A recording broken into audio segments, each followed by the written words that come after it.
열왕기하 11장 말씀을 우리가 함께 읽었습니다. 이 11장의 내용은 유다의 왕조 가운데서 유다의 왕조가 끊어지게 될 위험에 처하게 되었을 때 의거를 통해서 다시 유다의 왕조를 회복하는 그런 내용을 소개해 줍니다. 아달랴라고 하는 여인이 친히 자기가 왕이 돼서 유다를 다스리게 되었습니다. 그 계기가 어떤 계기냐면 유다의 왕이었던 이 아하시아가 북이스라엘의 왕이 된 이 예후에 의해서 1년 만에 죽임을 당하게 되었습니다. 그렇게 되니까 이 아달랴가 자기가 이 왕권을 잡고서 유다 나라를 다스리게 된 겁니다. 이 아달랴라고 하는 인물은 이스라엘 왕 가운데 오므리라고 하는 사람의 손녀가 되고 아합에게 있어서는 아합의 딸이 됩니다. 이 여인은 아합의 그 모습을 따라서 우상 숭배를 조장했던 그 여인입니다. 그 여인이 여호람의 왕비가 되면서 유다에 들어오게 된 거죠. 그래서 유다 땅을 우상 숭배로 만드는 역할을 한 악한 여인이었습니다. 여호사밧의 아들이었던 여호람의 왕비가 됐고, 그래서 이 아달랴는 왕족을 상속하는 모든 사람들을 다 죽입니다. 그리고 그가 친히 왕권을 잡게 돼요. 이러한 일들 우리가 살펴본 것 같이 이스라엘과 유다가 이 연연 왕과의 결혼에 의해서 잘못된 동맹관계를 맺게 되면서 큰 어려움을 당하게 된 사실이죠. 이 아달랴가 유다의 왕권을 잡고서 6년 동안을 다스려요. 근데 그 다스림의 방향이 바른 방향으로 가지 못하겠죠. 하나님께서 유다의 왕조에 약속하신 것이 다윗의 왕조가 계속 되게 하겠다고 하는 그런 약속이 있었는데, 이 유다 왕조가 북이스라엘의 공주가 이 유다 왕조에 들어오게 되면서 이 다윗 왕조가 단절되게 만드는 그런 역할을 이 여인이 했단 말이죠. 그래서 6년 동안을 다스리고 있게 됐을 때 이 아하시아의 누이였던 이 여호세바라고 하는 사람이 있었습니다. 이 여호세바. 그런데 아달랴의 직접 낳은 딸이 아니라 의붓 딸입니다. 그래서 이 여호세바가 어떤 일을 하느냐, 이 죽는 왕의 씨 가운데서 아하시아의 아들이었던 요아스를 지켜냅니다. 당시에 제사장이 누구였냐면 여호야다라고 하는 인물이었어요. 그래서 이 여호야다와 그리고 여호세바가 이 아하시아의 아들 가운데서 요아스 한 사람을 건져냅니다. 건져내서 이 요아스를 여호와의 성전에서 은밀하게 자라게 한 겁니다. 그리고 6년을 기다리죠. 이제 요아스가 7살이 되었을 때 이제 의거를 일으키게 되는데, 이 행위 자체는 목숨을 건 행위임을 우리가 알게 되죠.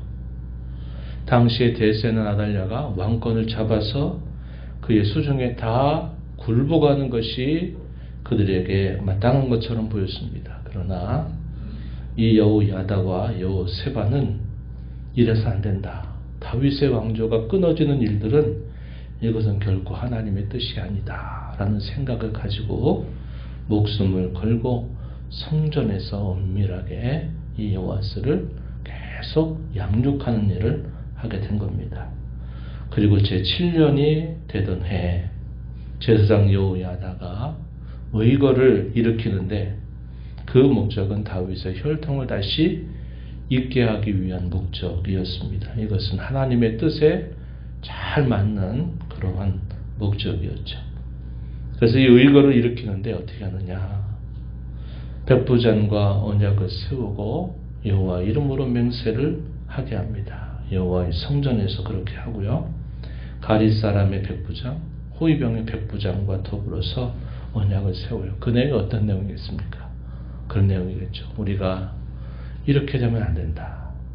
이 나라는 다윗의 혈통을 이어야 되는 나라인데 지금 여인이 왕권을 잡아서 이렇게 되면 이 다윗의 혈통을 잇는 왕이 다 끊어지게 된다.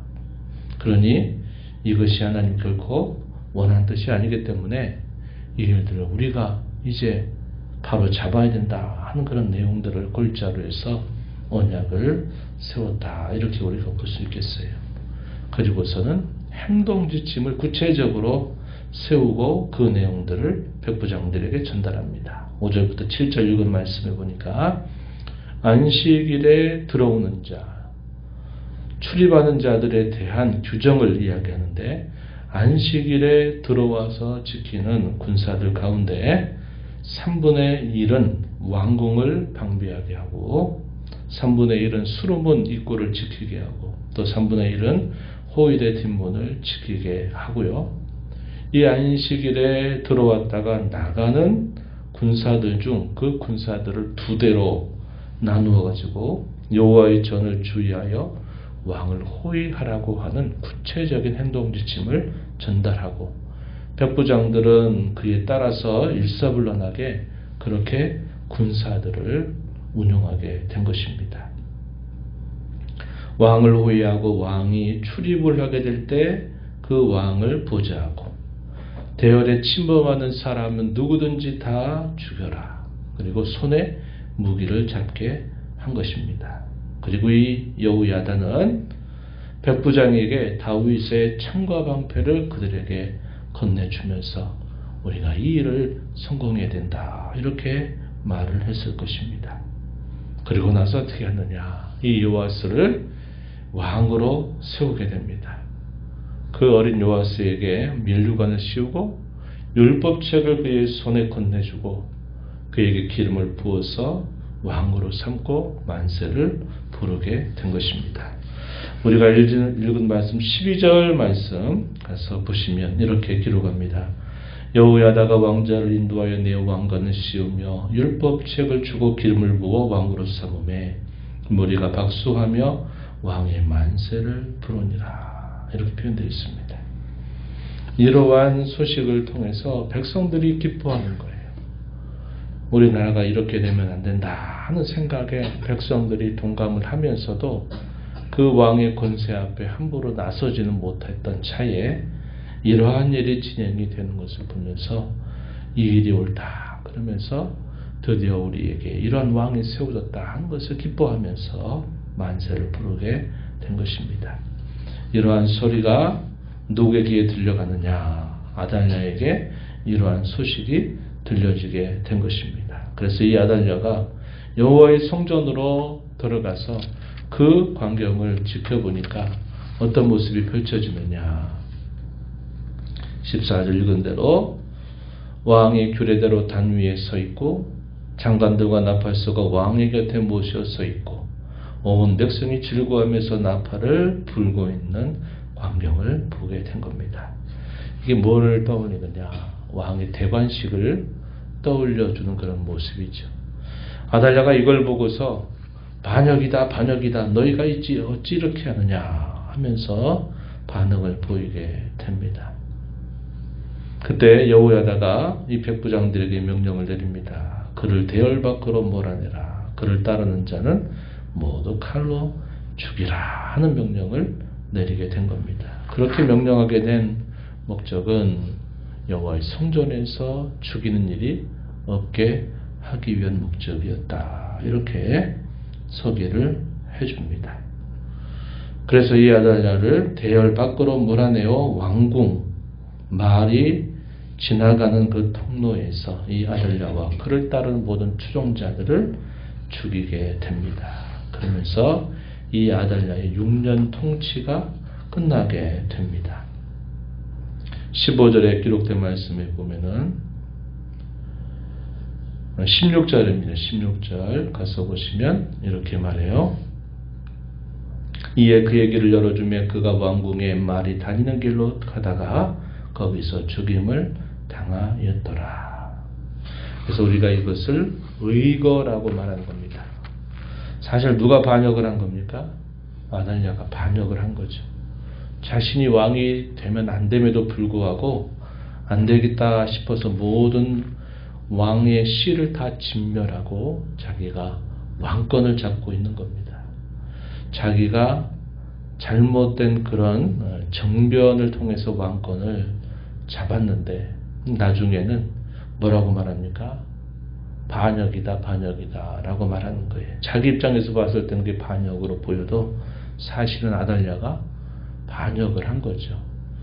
정변을 일으켜서 정권을 잡았는데 그 일에 대해서 여호세바와 제사장 여호야다를 중심으로 해서 의거를 통해서 다시 왕위를 바로잡는 이런 사건이 있게 되었음을 잘 보여주고 있는 것입니다. 그래서 이 여호야다는 후속 조치를 어떻게 하느냐, 언약을 세우는 겁니다. 17절 말씀에 보니까 왕과 백성에게 여호와와 언약을 맺게 하죠. 그리고 여호와의 백성이 되게 하고 난 다음에 왕과 백성 사이에도 언약을 세웁니다. 하나님 앞에서 엄숙한 언약을 세워서 그들이 행해야 될 도리를 하나님 앞에 서로 맹세하게 합니다. 그리고 나서 한 일, 18절 말씀에 보니까 온 백성이 바알의 신당으로 가서 그 신당을 허물고 그 제단과 우상들을 철저히 깨뜨리고 제단 앞에서 바알의 제사장 맏단을 죽였다.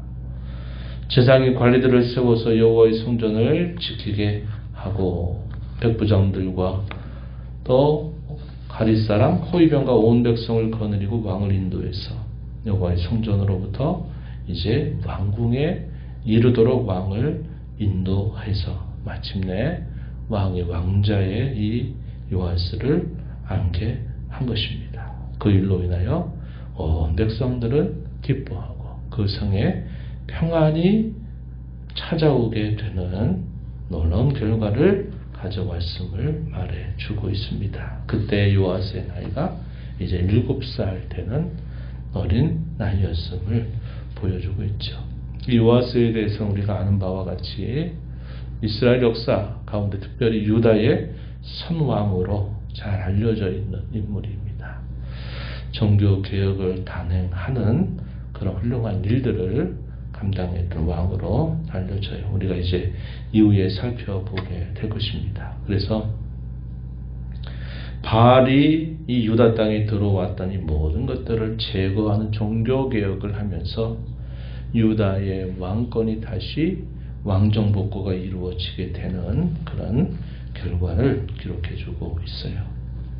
유다의 사명과 본분이 무엇입니까? 그들은 메시아의 오심을 준비해야만 되는 그런 엄숙한 사명을 가지고 있었고, 또 그들이 행해야 될 본분은 하나님을 잘 섬기면서 그 땅이 의와 공평이 잘 실현되는 그런 나라가 돼야 될 본분을 감당해야만 했다 한 겁니다. 그런데 이 유다가 왜 아합의 길을 따라가게 됐는가? 그것은 우리가 살펴본 것과 같이 북이스라엘 나라와의 잘못된 연혼으로 말미암아 이 유다 땅에도 종교적인 부패가 들어오고, 또 그로 인해서 많은 정치적인 혼란이 야기가 되고 온 백성들은 평안을 얻지 못하고 고초를 당하게 되는 일이 벌어졌다 한 것입니다.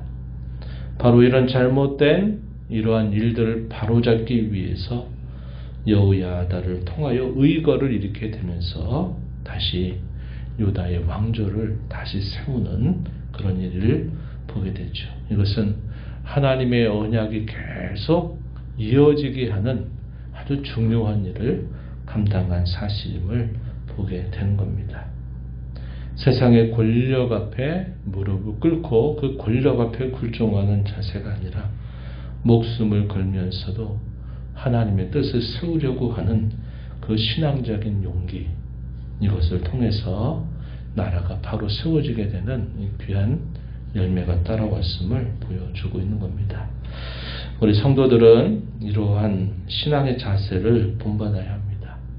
진리의 편에 서서 세상의 어떠한 권력과 세력 앞에, 불의한 그런 일들 앞에 우리가 굴종하는 자세로 살아갈 사람들이 아니라 하나님의 뜻이 무엇인가 분별하고 그 뜻을 향한 신앙적인 용기를 갖고 우리가 결단하고 그 길을 따라가는 그런 신앙의 자세를 우리가 배워야 한다는 겁니다. 그러한 마음과 그러한 우리의 모습 속에서 하나님은 그분의 역사를 이루어 가신다 하는 것을 우리가 배우게 되지요. 이러한 말씀들을 우리 마음에 기억하면서 옳은 일에, 하나님의 뜻에 부합된 일에 우리의 신앙의 걸음을 굳세게 걸어가는 복된 성도와 교회가 되도록 함께 기도하며 힘써 나가게 되기를 바랍니다. 하나님 아버지 감사합니다. 이 새벽 시간에도 저희들을 깨워주셔서 오늘도 새로운 날을 허락하신 아버지 앞에 찬양과 경배를 드리며 주께서 저희에게 주시는 말씀을 읽고 교훈받게 하심을 감사드립니다. 하나님을 잘 섬겨서 의와 공평의 열매를 잘 맺어가고 다윗의 왕권을 잇는 영원한 메시아의 길을 예비하고 준비 향하는 됐던 이 유다는 북이스라엘과의 잘못된 연원으로 인해서 정치적이고 종교적이고 또 많은 삶의 고초를 자초하는 모습을 보여주었습니다. 그런 가운데서도 목숨을 건 신앙의 용기를 가지고 하나님의 뜻을 세우기 위해서 이것을 일으켰던 이들과 또 이들과 함께한 모든 이들을 통해서 하나님이 다시 그 나라에 비뚤어진 역사를 바로 세우는 귀한 열매를 맺게 주셨습니다. 하나님 아버지, 이러한 신앙의 자세를 보면서 저희가 이 땅에 살면서 불의와 권력 앞에 굴종하는 그런 마음이 아니라 하나님의 뜻을 분별해서 그 뜻 앞에 언제나 순종하며 그 편에 서서 하나님의 뜻을 굳건하게 따라가는 저희의 신앙이 되도록 하나님 저희들을 인도하여 주옵시고 저희들을 통해서 주의 나라가 확장되고 주의 나라가 더 열매 맺어가는 주의 나라의 열매를 맺어가는 저희들의 모습이 되게 하여 주옵소서. 너의 보좌 앞에 나와 아버지 은혜를 구하는 모든 심령들의 간구를 귀 기울여 주시고 응답하시기를 바라며 예수님 이름으로 기도하옵나이다. 아멘.